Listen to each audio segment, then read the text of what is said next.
Hello, everyone. Good Monday afternoon. This is a special edition. I apologize I didn't get promote as I wanted to. Got my scheduling out, but I did get several people to start working on last night, getting the word out that we're having a special broadcast today on Power to the People, and we want to bring on a candidate that's running for District 7 that covers Dillon County, Chesterfield County, um, Marlboro County, and some of Darlington County. And she's running for the U.S. Congress. And so this is big. I've been preaching and teaching and begging and pulling for us to get out the vote, and we're going to see who we're going to be voting for. Just want her to you to get to know her and also get to know some of her agenda. Now, while we're waiting for some people to continue to come on, I see you coming in. Thank you for jumping in here. And I just need for you to go ahead and tag and share. Let's get after it. Got to get the word out. Please tag and be active during this particular session. Also comment, emojis, all that stuff will generate Facebook to open up. We're also airing from YouTube Live, Periscope Live, and anybody else that you may know that's connected to those particular sites. Feel free to inform them. We will accept questions at the end. And so let's go ahead and just wherever you are, whatever city you are in, whatever county you're in, and of course we are nationwide, our broadcast. However, you can get a feel or a measure of what we're doing here in South Carolina and in this particular county. And again, as I've always stated, that if you are in another state and you contact me, and my staff will get with your people, and we can see if we can get your representatives or candidates on as well. So today we're focusing on South Carolina and about 4 different counties, and our guests will let you know. So what I want to do before we end, in case you're not able to stay the whole time, I want to make sure that we remember that we must fill out our census, fill out the census. That is, I get that website to you. I thought I had it up here. I do have it. It's down here at census2020.gov, census2020.gov. Fill that out so we can get money into our neighborhood. Doesn't matter who's living with you. Your landlord, the police will not have privy to that information. So just go ahead and fill it out. It only takes about 6 minutes, 6 to 7 minutes. And then also a deadline to vote, to register is October the 5th, voters registration. And if you need special arrangements, if you contact me at 843-865-7273, we have a register here in Goodman Creek Church that we can send out to your home, and especially if you're elder, and take care of whatever needs you want done as far as considering your voting and your registration. If you're not a senior citizen or just don't have a ride or don't have internet or what have you, just call us. But you can also go online, info.southcarolina or scvotes.sc.gov. Go ahead and get registered, and we're going to go ahead and get our votes in. All right, we're ready to go. I see you still coming in. I appreciate you guys. Appreciate you. Let me speak to some people real quick. All right, hello, Mr. I can never remember your first name. If you can break it down in some type of phonics, I'll remember it. But I'm gonna take a stab at the last name, Mr. McLean. And Minister Felder, good afternoon, I think it is to you out there in California. All right, so I have a co-host that we're probably used to seeing. He's my friend and Ace Boone Coon. and that is in the person of Coach Justin Johnson. He's going to co-host with me today. How you doing today, Coach? Good, Doc. How you? All right. He's all right. Hey, I'm doing good. And the reason why, again, I bring Coach Johnson on, you're going to hear it in his voice that he's the next Barack Obama. So he handles a lot of policies that he's more, I think he's a little smarter than I am when it comes to policies anyway. So he just stay in tune to him, and he on his actual platform, he talks a lot about some of the issues that we face in this era. All right. So we're going to be asking Miss Mellissa a few questions, and we're going to bring her up now. Good evening, Miss Watson.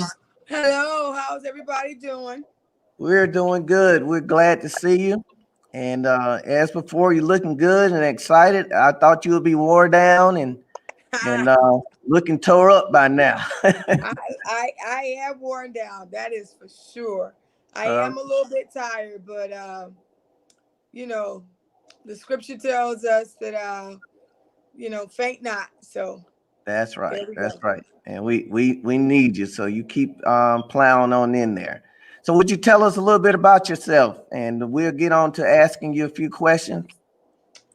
Well, I am a mom. I have 2 beautiful children. I have a daughter who graduated last year, a son who graduates this year. At least he promises me he's going to graduate this year. He's doing pretty well, though. I can't complain. I give him a hard time. We just like to argue. Right. We do. I picked him up from school today, and we were in the car an hour, and it was a constant back and forth, and he said, your attitude and that negative energy you're portraying is not good, and that's why we're stuck in this traffic. Like, oh my goodness. So it's fun. So I sound like he could be a good campaign manager for you.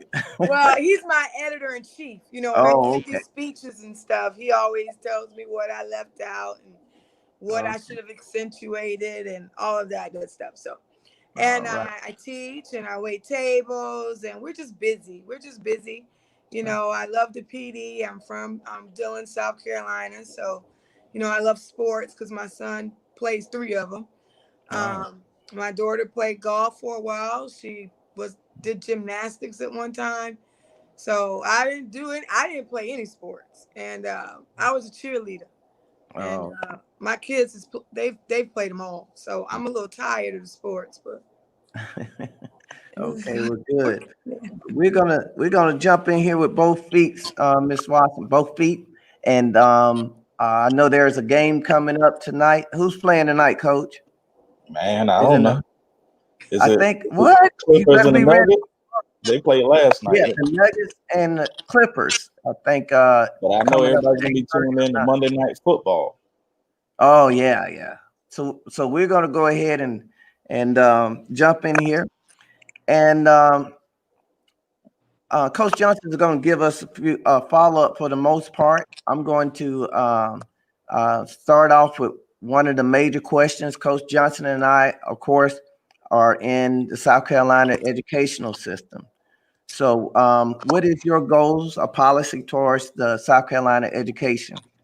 Oh, that's a good one. Well, I'm a teacher, so all of us are in education. That's beautiful. Yeah. So, education is near and dear to my heart. It's something I've always I think I've taught forever. So I've taught for 20 years. So, but even before I was a teacher, I always knew, or I always believed, that education was the key, right? That it was going to open doors, and it has opened a lot of doors for me. And so over the years, watching this corridor shame video and everything, I'm like, this is not what I remember. And so policy goals for education. I want to make sure in the short term, we increase Title I funding. Now, why is that important? Because we have a state system, which, most education funding comes from the state. Mm-hmm. And we have a state system that doesn't adequately fund education. In fact, I was reading the other day, and a National Policy Institute research, whatever, put out this statement, and it said there's a $19 billion gap between white schools and poor and black schools, right? $19 billion. And the reason that is because we fund schools based on property taxes and sales taxes. So that automatically put disadvantaged areas at a more disadvantage. And the quickest way to kind of level that is to add to more Title I funding, because Title I funding is federal funding is set specifically for impoverished, high-risk communities. So I tell everybody this: when it comes to education, you guys have got to get on your state legislators, and you've got to elect people who are education friendly. Act 388, which is a state law, we need to do away with that. It was supposed to help, but it hasn't. There is an Abbeville lawsuit, which most of our counties have been involved in, and they said that the state of South Carolina had to fix educational funding and fund these rural schools. And that was 20 plus years ago. And we have yet to do it. And you know why they've not done it? Because they don't want to. So also, we've got to make sure we elect Joe Biden. And the reason I say that is because we need a new Secretary of Education. Betsy DeVos is a private school voucher proponent. And we need somebody who, in that position, who believes in public education. Mm-hmm. Okay. Coach Johnson, got a follow up for that?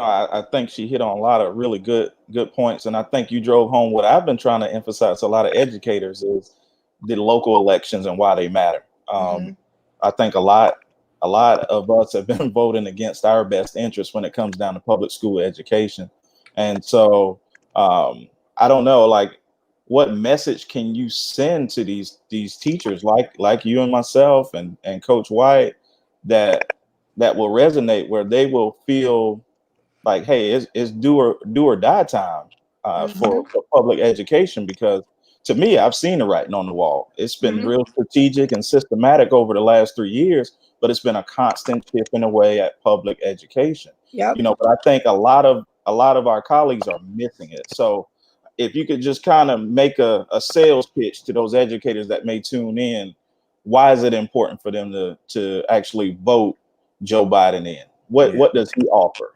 Right. Well, for one, you know, I was talking to a group of parents with children who have autism. And one of the, you know, there's so many policy matters. Like, I've taught government for a very long time. Policy matters. And so Joe Biden matters not only for educational policy, but for the Supreme Court, for the defense of police reform. And I'm drawing a blanket, the appropriate name for the bill that the House just passed. But if we want all of those reforms, we've got to elect a slate of Democrats. I mean, it's just the way it is. This is not a time to be petty. This is a time to be intentional with our vote. But a few years ago, and I don't know what the statistic was in 2018, but I do know that more educators showed up and voted in 2018 than in previous years. But it is time for educators to get involved, to advocate. Really and truly, educators need their own union. We're not allowed to unionize. This is a right to work state. But educators definitely have to take policy into their own hands. And, you know, educators are very polite people. We teach compassion, empathy, all of that. And I get that. And that's what we want to be. But we also want to make sure that we advocate and that we vote for people who are education friendly. Okay. We vote for people who are going to put education at the top. And what I mean by education at the top, do not be fooled, but I mean smaller class size. I mean better pay for teachers. I mean more teachers' rights, teachers' bill of rights. I mean more healthcare professionals in schools, right? More resources. Schools are charged with doing way too many things. We have to meet the gap when the community, when there's cuts in community funding, schools have to meet the gap. There are schools with washing machines and so the kids can wash their clothes because they may not have running water at home. There are schools with food pantries in it. I mean, in my school, we had as many as 14 homeless students at one time. So we were out there trying to help students find homes and find apartments for who that would rent to students who were 18 because they had nowhere else to go. I mean, it's amazing. We had 2 teachers adopt 2 homeless kids in my building at one point. And so it's amazing the things that educators do on a daily basis that they're never recognized for. Yeah, now you're preaching to the choir. Now I'm not sure if people really realize that the washing of clothes, the giving of clothes, Yeah. and meals, yes, meals to take home. So that would be to up the Title I, particularly for our area, which is a Title I for those who don't know. This particular area, what counties are Title I? I know Chesterfield County. Chesterfield, Marlboro, Dillon, Marion, some Oh, schools in Florence, because it's not only the county, but Title I funding goes to schools specifically that have a poverty threshold of, I can't remember the exact number, but if the poverty threshold I think is over 50% in that school, they can receive Title I funding. Now I have to go back and check that magic number. And so listen, a lot of our schools are Title I. So you can have Title I schools and Title I counties. Most of our counties, Marlboro, Dillon, Marion, Chesterfield, the whole county receives Title I school money because every school meets that threshold. And so there was a cut in Title I funding in the by our current administration. I am a big Johnson fan. That's why I'm a Democrat. And those kind of programs were started by President Johnson. And it was to lessen the achievement gap.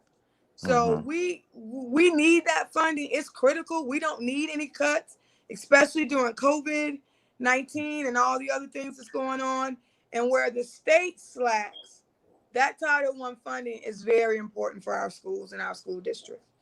All right. And that's Doc, before you move on, I think we need to really drive home what Ms. Watson said earlier, which is that here in South Carolina, especially, schools are already underfunded, so we're already working from a disadvantage. And I know I get into a lot of debates with folks when they say, well, what does underfunded mean? But you look at all of the data out there and we're not there, so we're starting from a small deck, so to speak, trying to make big things happen. And I think we need more people in position to advocate for teachers, for schools, and for funding. right. And this will be the last point on that I would want to make, in the point that this is not a white or black thing for District 7. This is just who District 7. The Title I doesn't say Title I blacks or Title I whites or Hispanic. It's Title I across the board. So this is not a black or white thing, but for those who care about the poverty level. That's where we live. That's where we are.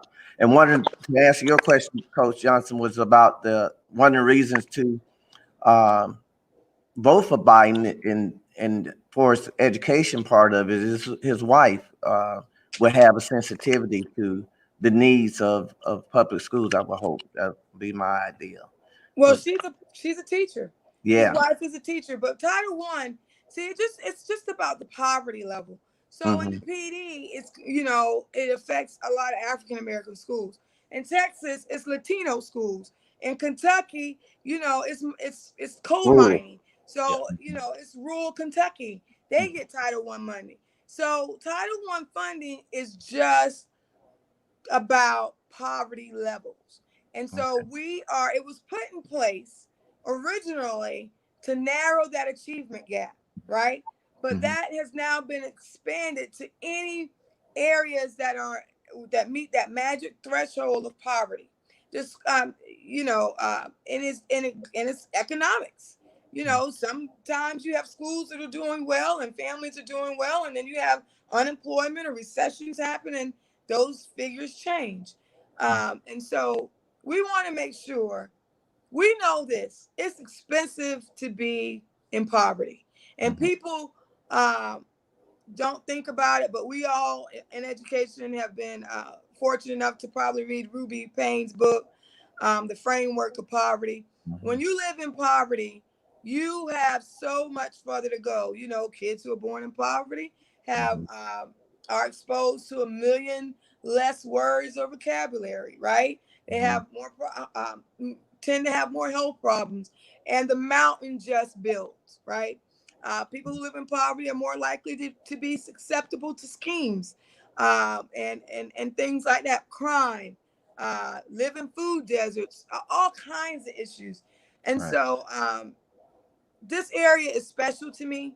I decided to run because I felt like our current congressman didn't do enough to talk about issues that are unique to the PD. He spends all his time in Horry, and you know, we like Horry. We always go to the beach, but we have a set of issues that we need someone to focus on as well. We've got Myrtle Beach, and then we have the rest of us that needs services and resources and a representative too. All right. Okay, good. With that said, what is your legislation goal for economic development? Well, I'm going to say this. So economic development is directly tied back to education, right? I had a friend who sat on planning and zoning for a while. And so it was really eye-opening to me because here's the thing. Companies build where there are good schools. They build where they want to be.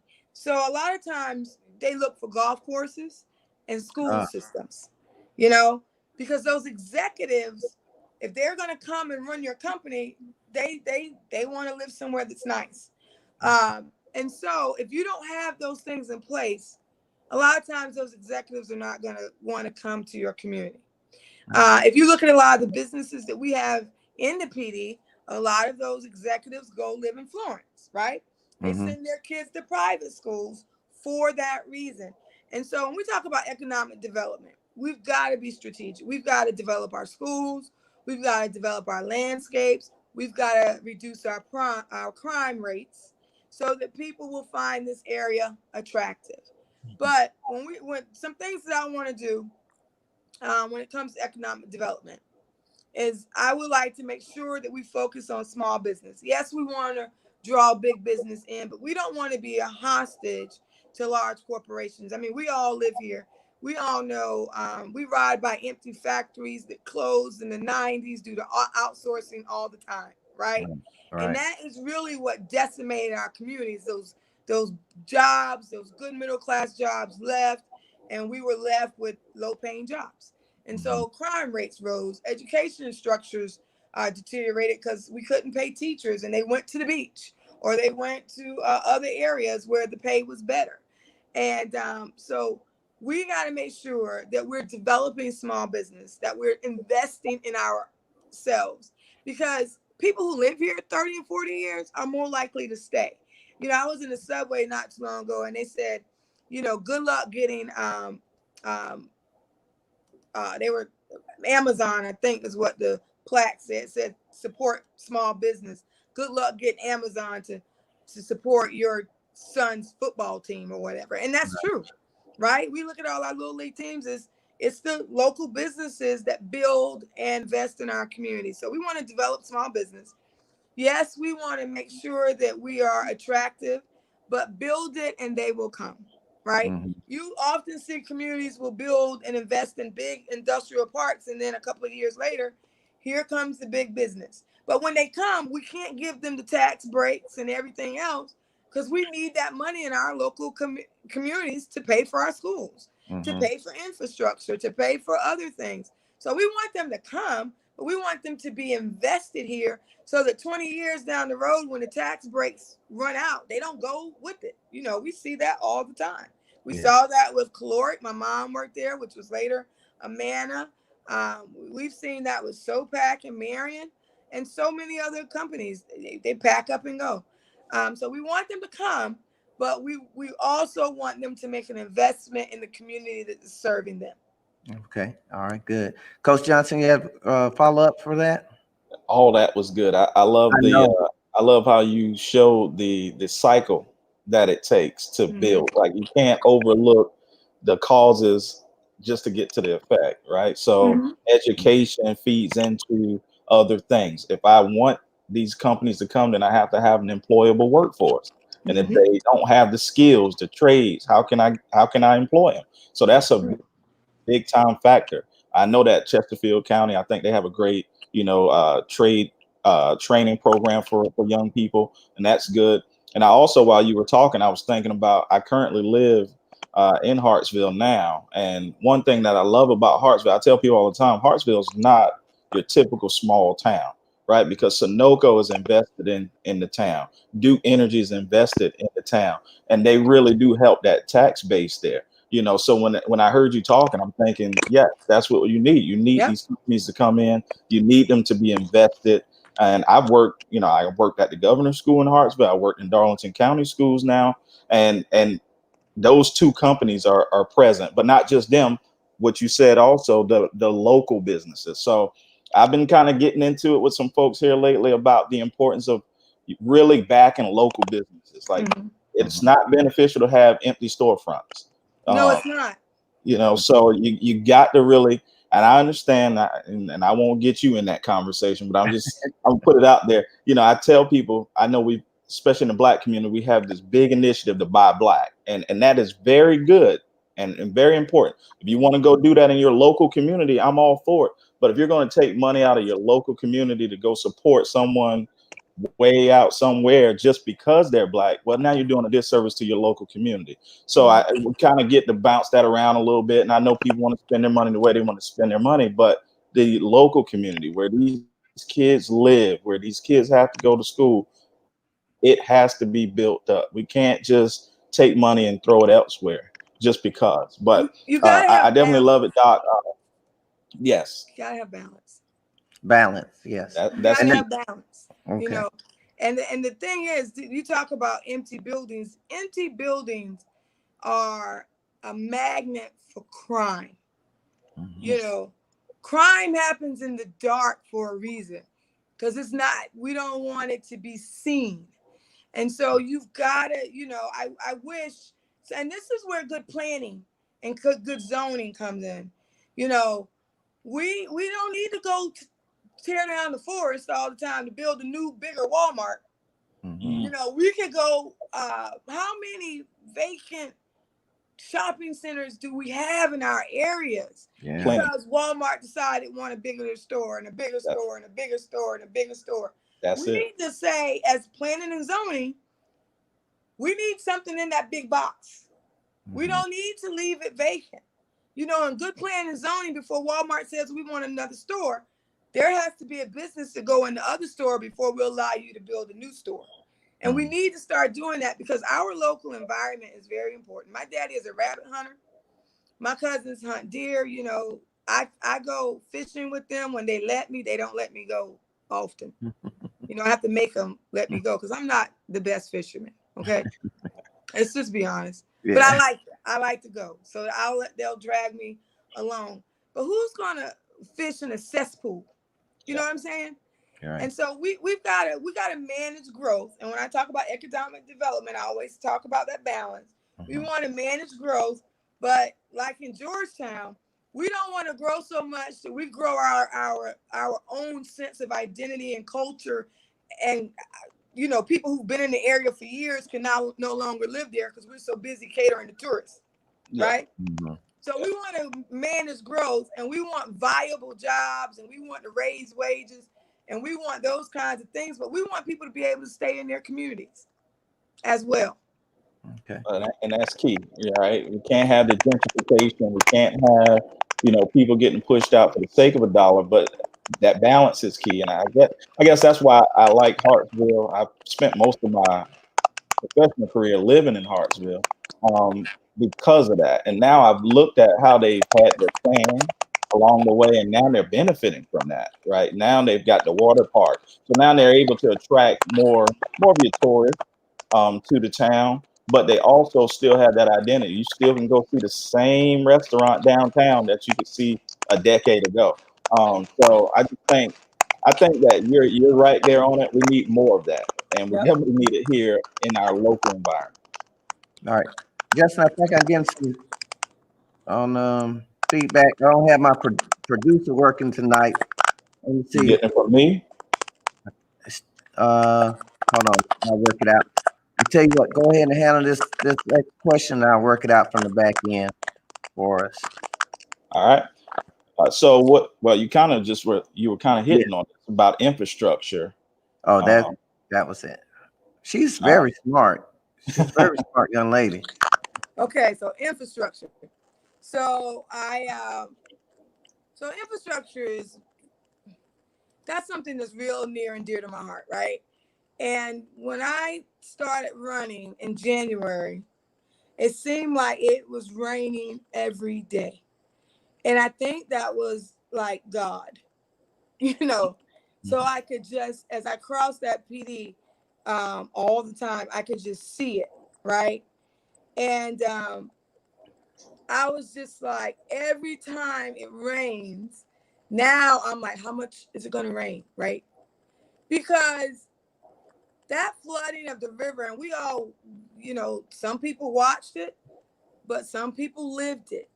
And, I get these images of that river cresting down in Terrell's Bay and people having to leave their homes in the middle of the night to avoid the flooding and try to get on the roofs. And, it was like Hurricane Katrina. And so infrastructure is important. We've got to invest in our infrastructure. We have allowed overbuilding, but it's not just a South Carolina problem. We have that water that comes down from North Carolina because they won't close their levees because they don't want to flood North Carolina.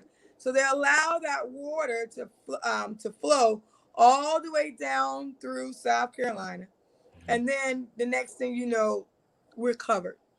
And so overbuilding in North Carolina, overbuilding on their barrier islands, overbuilding on our barrier islands, the natural flood areas, and the overbuilding in our areas leave rushing water with nowhere to go. I don't think I can travel over the 7-1 bridge in Conway without stopping. It's amazing to me when I travel over that bridge sometimes and it's rained, how high that water gets so quickly. And that's a high bridge. I mean, it's not a small bridge. And so infrastructure is near and dear to my heart. I started with infrastructure as a platform. And, we've gotten about $300 million or so in this area for infrastructure. And we should be calling our state reps, our congressmen every day and saying, why haven't we started investing that money? Why haven't that money gone into our communities? Because the other thing is, we are most likely to live in the flood areas, right? Because the land is cheaper. So we're the ones that are most affected by flooding, we're the ones who are most likely to be scammed in a real estate deal or whatever else that happens. And so we've got to not only prepare our infrastructure so that it doesn't flood, but because of the flooding, a lot of our infrastructure, we have a lot of crumbling roads that still haven't been fixed. We have a lot of homes where people hadn't received their FEMA funds yet. And it's been 3 and 4 years. People are still waiting on the money to fix their homes. Some people have fixed their homes on themselves and still haven't received the insurance money. We also have another issue. And the issue is now the government wants to come in and say, hey, you live in a flood zone. We're going to tear down your house. And now you go move somewhere else. But we're not going to pay you. We're going to tell you your home is worth $50,000 or $60,000. Just happened to a lady I met down in Horry County. And I said, where are you going to buy a house for $50,000 or $60,000? She said, exactly. They're telling me my home is only worth $50,000 or $60,000, but I'm 72 years old. I don't want to get in debt, but I can't buy a new home anywhere in this area. with $50,000 or $60,000. Hmm. You know, so So- at one turn or other, we're always fighting an unjust system. And so, of course, she doesn't want to sell her home because she has nowhere else she can go. She's on a fixed income where she can afford to move out of her area, but the government isn't giving her enough value for her home to go somewhere else. And so go ahead. And so when we talk about infrastructure, we've got to make sure that these infrastructure plans are fair and equitable, and that we're not left holding the bag in the PD or in our impoverished communities or communities of color, that we're not displacing people and essentially stealing the land. Well, we've been talking infrastructure for at least 10 years or more. That's right. What is it that the Republican-led parties are doing or not doing?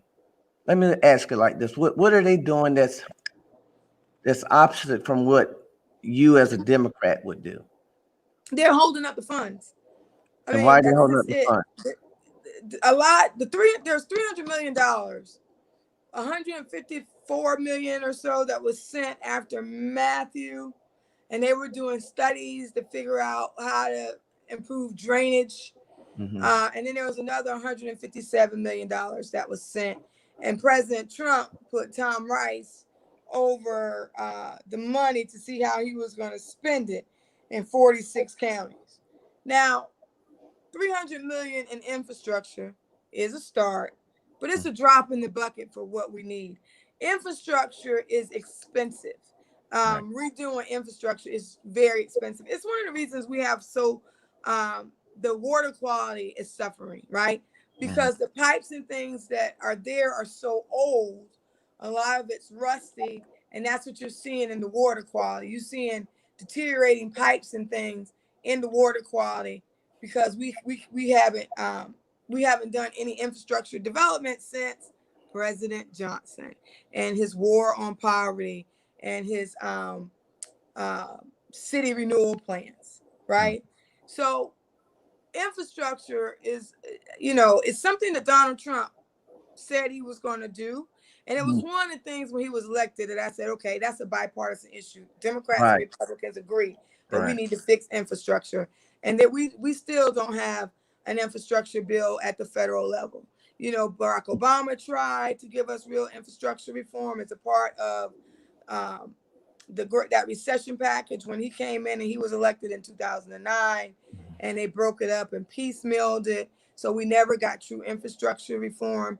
But we've got to do something about our aging water systems, and our electrical grids are at max capacity. So we need to develop solar. We have a plethora of issues that we need to deal with when it comes to infrastructure. But the problem right now in South Carolina is a lot of that money is just sitting in banks, and it hasn't been released because our leadership does not care. And if you're not careful, that Matthew money that's supposed to be for the PD, Horry, and Georgetown will find its way in Greenville. I was in Greenville in December last year, and I was riding around, and I told, we were at a Democratic conference, and I told some of my friends there, I said, there's not a pothole in all of Greenville. And they were like, I'm like, no, seriously, there's not a pothole here, not a single one. But their legislators and their leadership there, they don't play, because they've got Michelin, they've got TD Waterhouse, they've got BMW, and they have some other businesses that demanded better infrastructure, and they got it. So we as people have to be more demanding in our outcomes too. I agree wholeheartedly. They build roads in Greenville. Yes. I live roads in the PD. Yes.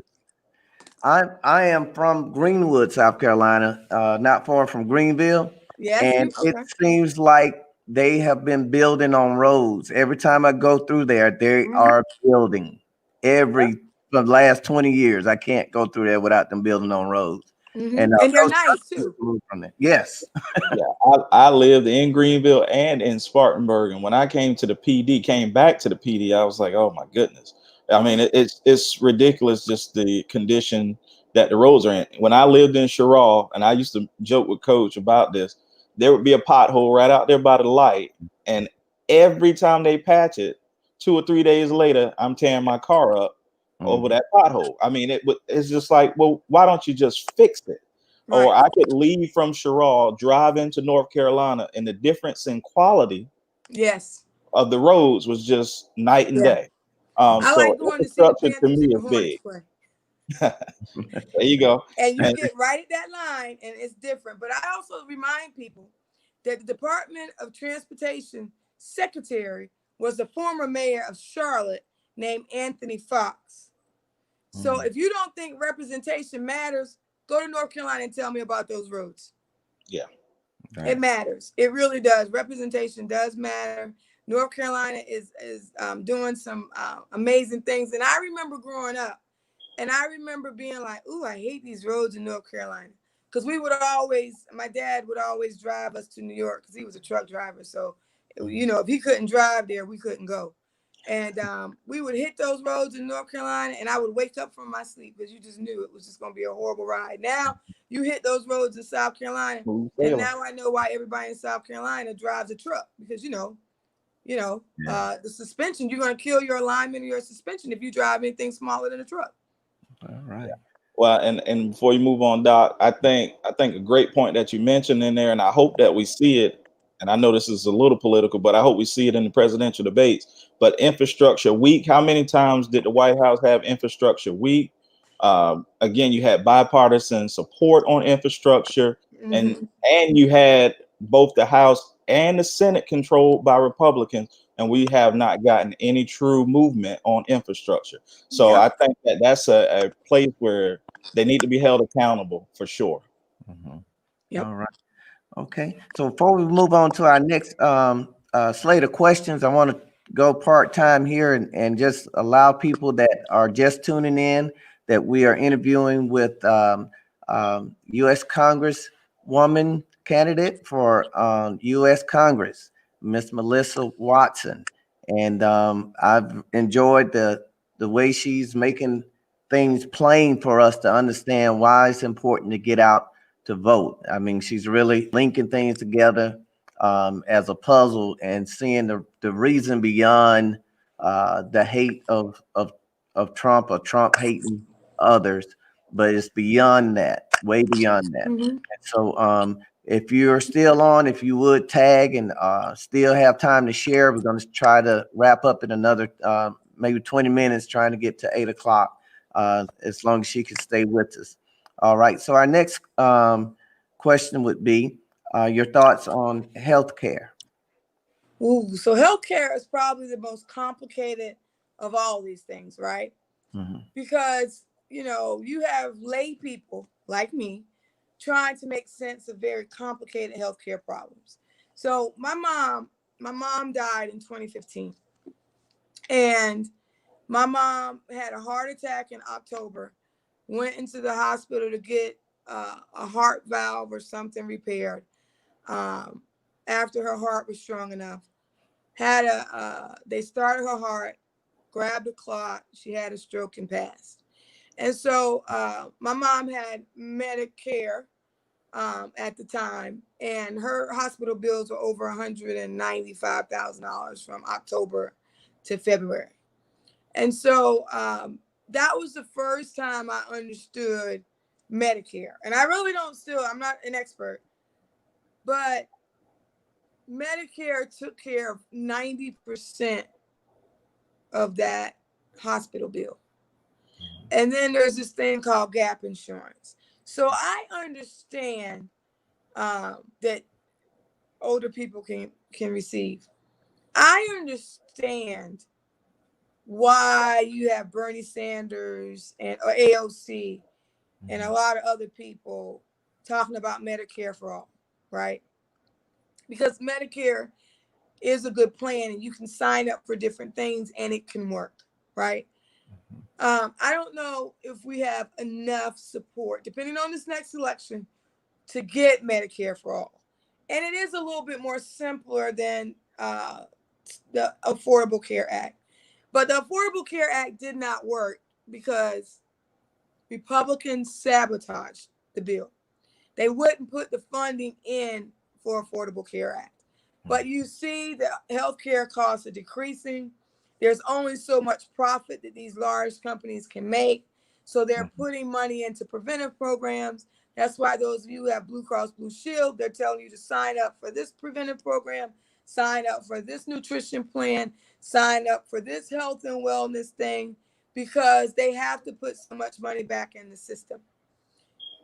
We also have to do something, though, with these pharmaceutical companies that are overcharging for medicine. I was talking to an elderly lady the other day, sweetheart from Patrick, and she was telling me, she made a good point. You know, she talked for me for 3 hours while I put up signs.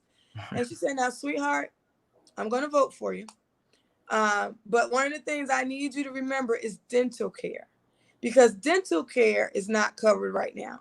And she needed some dentures. And she and you just not things you think about. She said, so I'm nursing a few teeth. And when these teeth go, I can't afford dentures. So I won't be able to eat. And if I can't eat, I won't have great, I will start to get sick. I mean, things you don't think about, right? Right. She said, and that's what happens with elderly people. They lose their teeth. They can't afford dentures. So they can't eat. Or their quality of eating is worse, and so therefore they're more susceptible to disease, and their quality of life suffers. So I was like, wow, I never thought about all of that. Right. And so we've got to extend health care for elderly people to cover dental, and a lot of disease come through the mouth. I mean, the mouth is a filter. They're telling us to wash our hands, don't touch our mouth, our nose, our eyes with COVID going on. But the mouth is a filter. So, if we're not taking care of what's going on in the mouth, that could lead to infection in your brain. It could travel to your brain or whatever else. So we need to be careful, and we need to make sure that we're offering in our new healthcare plans dental. Thanks to my new little friend now, the light is coming on, and we've got to make sure we got to take the profit out of healthcare. I don't care if you want to call it the Affordable Care Act. I don't care if you want to call it Medicare for all. We have got to reduce profit. We are the only country that allows healthcare systems and pharmaceuticals to be traded on the open stock market. And that right there means you're putting profits above people. That one act, right? If you sell health insurance, or you sell pharmaceuticals, or you're a hospital system, you shouldn't be traded on the open stock market, because your goal is not to make profits. And if you're a healthcare company, the only way you make profits is if people are sick. Think about it. Your goal is to make people well. And if you go to any town and you look at the largest building in any town, it is usually a hospital. So what does that tell us? They're sick. And that's probably the same reason they build a lot of jails around certain areas as well. Yeah, but if you've got large hospitals, you've got to fill them. You've got to have them full, because that's the only way they're making money. And I think it's like 70% of our hospitals are owned by 5 hospital systems in America. Wow. Okay. Well, let's go to one. Well, Coach Johnson, you want to follow up on that, or we'll go to our next to the last question here? Well, I think it's very important to understand the nuance, and I appreciate you pointing out that it's complicated, right, for a lot of people. We have seen the Affordable Care Act under President Trump not get the necessary injection of funding that it would need to be successful. We also have a recognition by Democrats that it's not a perfect plan, but it's a workable plan, right? So, but the problem that we have is the Republicans refuse to work on the plan, right? And I'll get on my soapbox there, because under Obama, they pretty much figured out how to be obstructionists and not do anything. And they got rewarded with the presidency, the Senate, and the House for sitting around doing nothing for 8 years. So now we're wondering why we can't get them to work. Well, because we rewarded them for not working. So that's just my little soapbox right there. But I do think when it comes down to healthcare, We need like with infrastructure, we should have the same. Like we were just saying, that's bipartisan. No doubt there should be movement on that. I feel like healthcare should be bipartisan. Like everyone's going to get older. Everyone's going to need healthcare. Everyone has someone in their family who will have medical issues. I just don't understand why we can't get more movement on that. But that's just my little soapbox. But because the hospital systems have the best lobbyists in the business, hospital systems and big oil companies. That's why you can't get any money, a movement on it. You go to any political event, who's the sponsor? Blue Cross Blue Shield. I mean, it is what it is. So, they get the time in front of the lawmakers and the politicians. And so whoever gets the time and give the money, that's where we are. How are you going to write a healthcare plan and invite CEOs of hospitals? I could see inviting doctors, because doctors don't like what's going on right now either. Doctors know we need a system change because, again, these big hospital systems, they don't want to pay doctors, so they'll put one doctor on the whole floor in the emergency room, so they see what's happening. Doctors are, that's a profession that should be rewarded and rewarding. Doctors are leaving the profession at a higher rate than any other career professional in the United States. It's facts. Doctors are the least satisfied in their jobs. And so that should tell you something. If the people treating you aren't happy, right, what's the quality of your health care? And I have friends who are nurses, and I talk to a lot of them. And I tell you what, during this time with COVID, a lot of them are frustrated. A lot of them, have considered walking away. So I can only imagine if that's the nurses. I'd imagine the doctors are feeling that too. There was a article, I think, in the state paper where Tidelands Hospital couldn't get enough nurses to work during COVID. So they tripled the pay. Wow. In order to get nurses to come. Tidelands isn't bankrupt, by the way. So listen, during COVID has exposed a lot of stuff, right? Amen. We say we couldn't raise the minimum wage from $7 because it would bankrupt companies.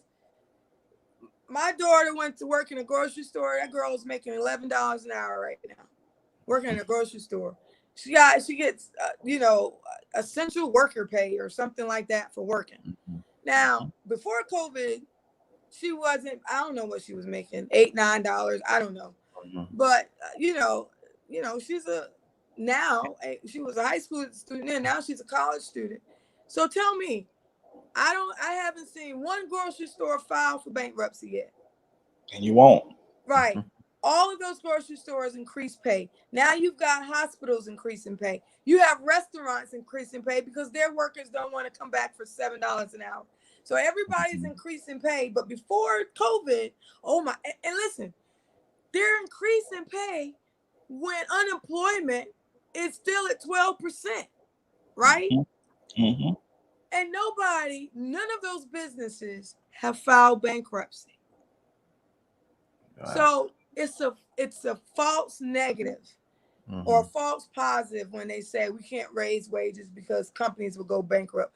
No, they won't go bankrupt. They can't go to the golf course, but they won't go bankrupt. Well, I can say South Carolina is notorious for their wages lagging behind. I mean, even with neighboring states, they're lagging behind. And I think you bring up a great point. I've always talked about the fact that a livable wage is what we need to be ensuring that people get and receive, because, why should someone have to work 2 jobs just to get by? I mean, this is America, right? Just to get by. We're not even talking about living head above water. We're talking about paycheck to paycheck. That's so there's some real issues when it comes down to actually people making a livable wage. And to make this notion, or to have this notion put out there as if people don't want to work, I think that was probably the most frustrating part of all of the negotiations. Like, we got to cut the money because people aren't incentivized to work. No, they are incentivized to work. It's just the fact of the matter that they don't have what they consider to be great environments to work in. That's part of it. They also want want to be hired, but some of the businesses, small businesses, aren't open, right? Because we left our small businesses behind with That's this. right. Certain small businesses, I should say. And then when we look at the large companies, they're getting bailout essentially, and they don't need it. That's You're right, right. and then small businesses aren't. So I just think you're spot on. COVID has exposed a lot, and I always say this, and Coach knows I'm going to say it, but especially when it comes down to our Black small businesses, they're going to get hit first, and they're going to be last to recover. I mean, and that's just Black folks in the economy in general, but especially when it comes down to these small businesses. So now we see Blacks and like Latinos, their small businesses are still lagging way behind. While we got Republicans talking about how great the economy is doing. I mean, it's just there's a disconnect. There is a definite disconnect. And in South Carolina, the wage in order to buy homes in South Carolina or have a place, even rent is ridiculous. The average person would need to make $17 an hour. $17 an hour in order to be able to afford to rent in South Carolina. We're not even talking buying a home. We're talking about renting in South Carolina. And our average wage in our area, the PD, is around $8.50. So what does that tell you about affordable housing in just the PD? You know. All right. A lot of work to do. It We is have a lot of work to do. A lot of work to do, and a lot of reasons why we need to vote and vote for Mellissa Watson, who's running for Congress. If you're listening, you can tell she has done her research.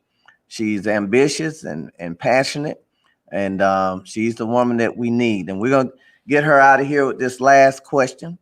I was listening to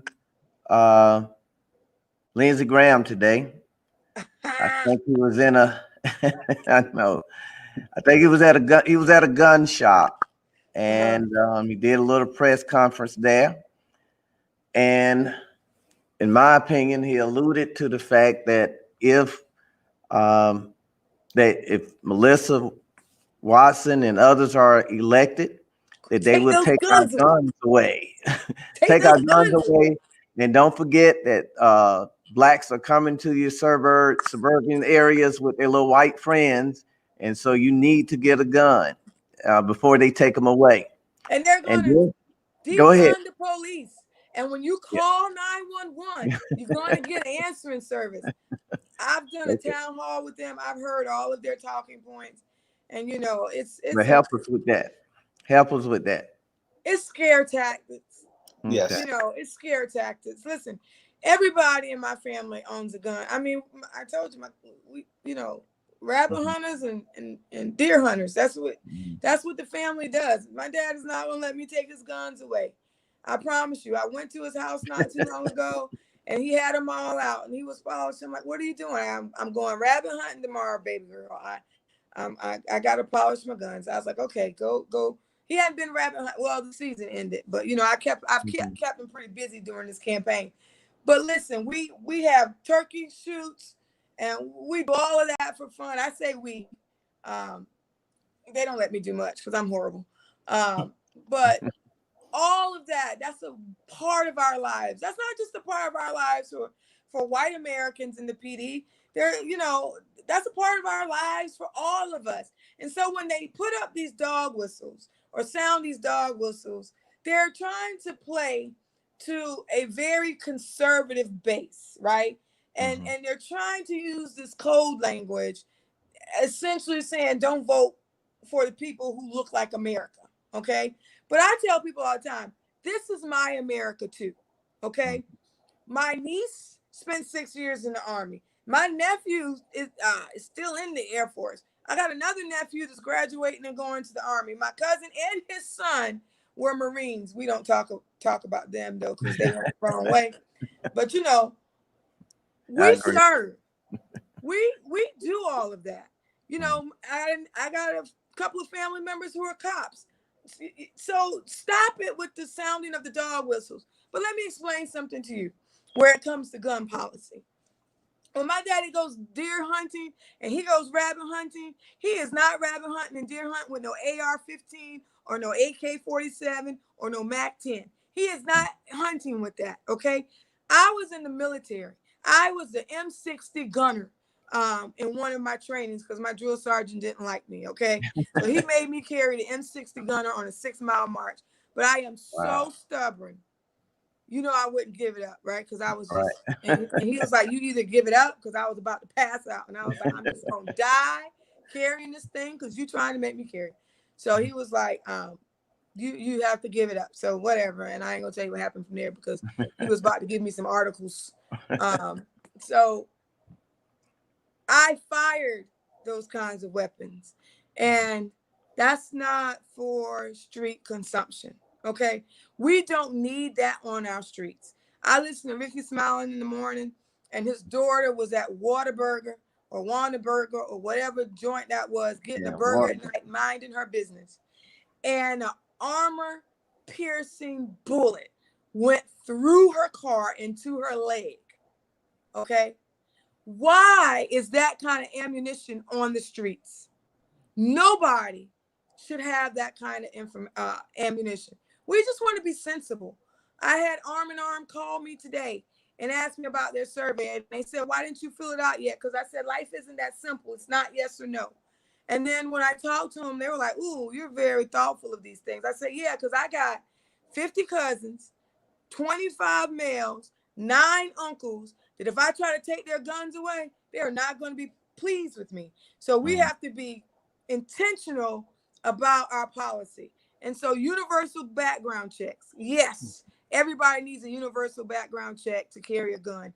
We had an assault weapons ban in this country before, okay? And you know how many school shootings we had when we had an assault weapons ban? None. So we could do that again, okay? So we can have sensible gun policy and responsible gun ownership all at the same time. It's not a pie, okay? It's not either or, okay? We can do both. Okay. Great point. Like, they're not mutually exclusive. That's exactly right. That's the biggest thing. And, you know, at the end of the day, who's going to take your gun? Like, let's be real about that. There are more guns in America than there are people, literally, out there right now. All right. There are more guns in circulation right now than there are people in this country. Like, who's going to go round up all of that? Like, the logic just doesn't make sense to me. But, you know, for some reason it works. I mean, for some reason that talking point works, and I'm always baffled by it. But at the end of the day, I do think we need reform. We definitely need to consider the fact that guns are making their way into inner cities. And that used to be, you know, a thing, but now they're making their ways into rural areas and kids' hands who are getting caught up. And I mean, we just had that in Chesterfield County when I was there, where we had shootings going on. Horry, you see young people going over to Horry County to the beach and they're shooting each other. Like, there has to be something. If that doesn't bother you, then I don't know what else will. That's right. 1 week this summer in Dillon, there was a shooting every single day. Every day this summer, there was a shooting for a straight 8 days. Okay. We have a problem. We just saw 2 cops get ambushed in LA. Okay. We have a gun problem. And everybody does not need to carry a gun. We have a lot of illegal guns on the street. I will give Republicans that talking point. We do have a lot of illegal guns, but we also have a bunch of people who should not have them either. We have a lot of people with mental illness who were followed the law and got their guns, and now they're mentally ill or have dementia or Alzheimer's. They don't need those guns anymore. Okay. MUSC, the president of MUSC wrote a wonderful op-ed about gun legislation. This is a doctor, okay, talking about the need for sensible gun legislation. Okay, it's not political. It's a human issue. I agree. All right. I'm gonna ask the listeners, if there's any quick questions, don't see any right now, but if there's any quick questions, I'm going to ask Mellissa if she would take a few moments to close us out with whatever information she wants us to know and things that she may want us to do besides voting. But I want to say I appreciate your time and sacrifice. I'm excited for you. You've made me excited tonight. So we're going to continue to push forward with you. And anytime you want to come on and just let me know, and we'll get you out there anytime. All right. So the floor is yours. I appreciate you guys having me on tonight. I have enjoyed it. This election, I know people say we can't win. Yes, we can. We can win this. You know, if we go to the polls and vote, and we're intentional with our vote, right? And we have a voting plan, we can win. And we can start making the policy changes that we need in the PD. We can't keep doing the same thing looking for a different result. We have got to do something different in South Carolina.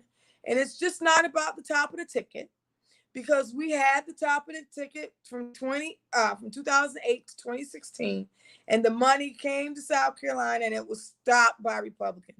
Nikki Haley sent money back to build new schools in the PD.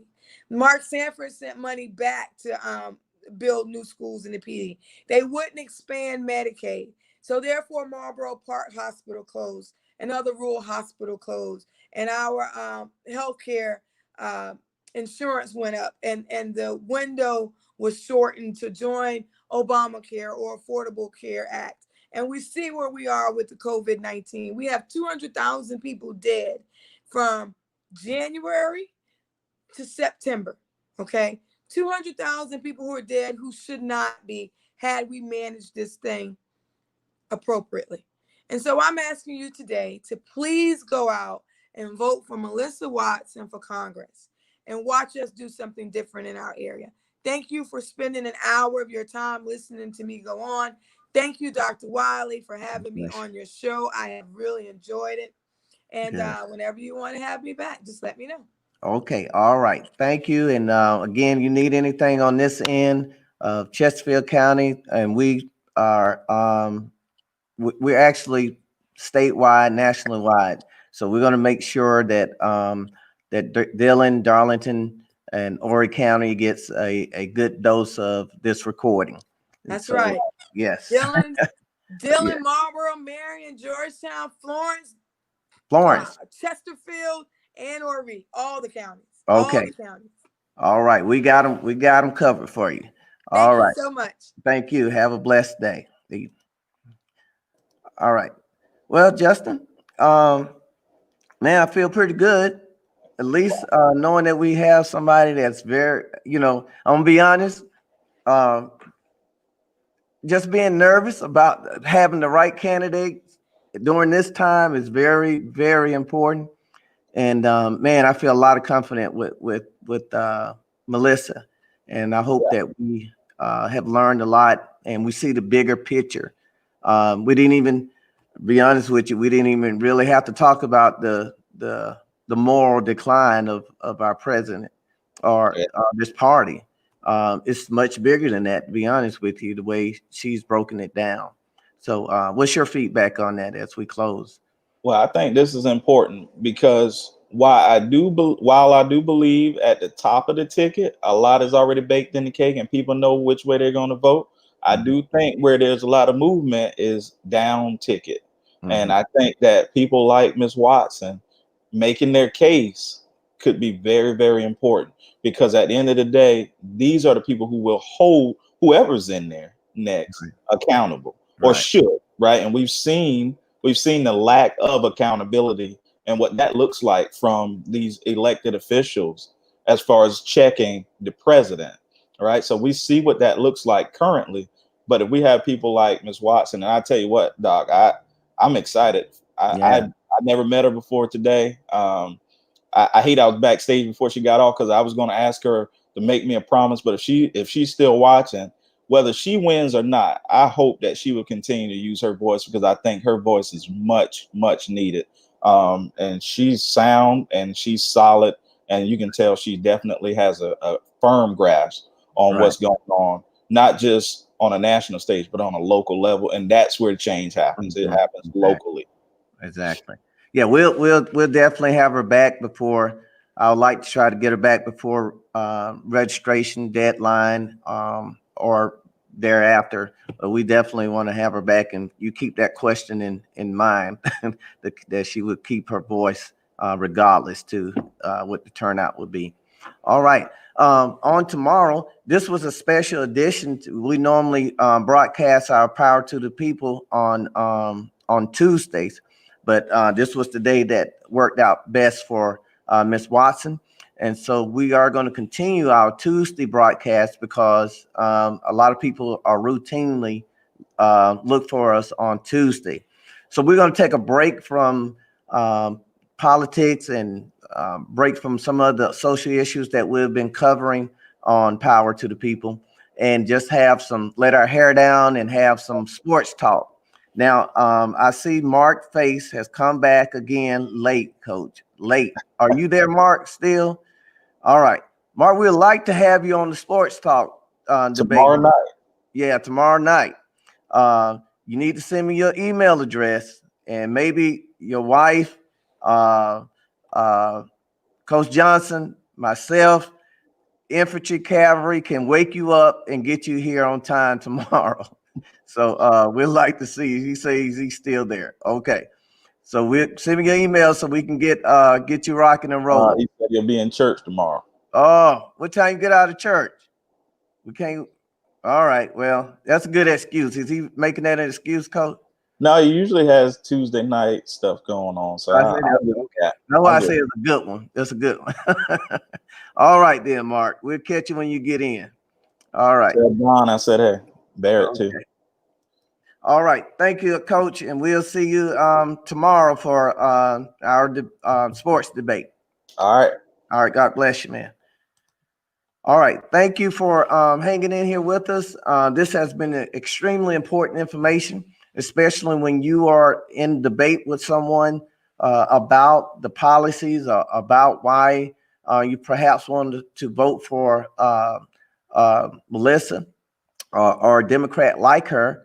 You'll know why. It's not so much what's on the top of the ticket, as Coach Johnson was saying, but what matters locally. And that's just not in South Carolina, but even where you're listening from, Texas, California, North Carolina, Florida, New York, it really is impactful on the local level. So we thank you for being with us tonight, and hopefully we'll see some of you gals and guys on tomorrow for a little sports talk and let our hair down, and then we'll get back into some needful information with some other candidates that's running for office. God bless you all. Have a great Monday, and we pray that God's speed be with you.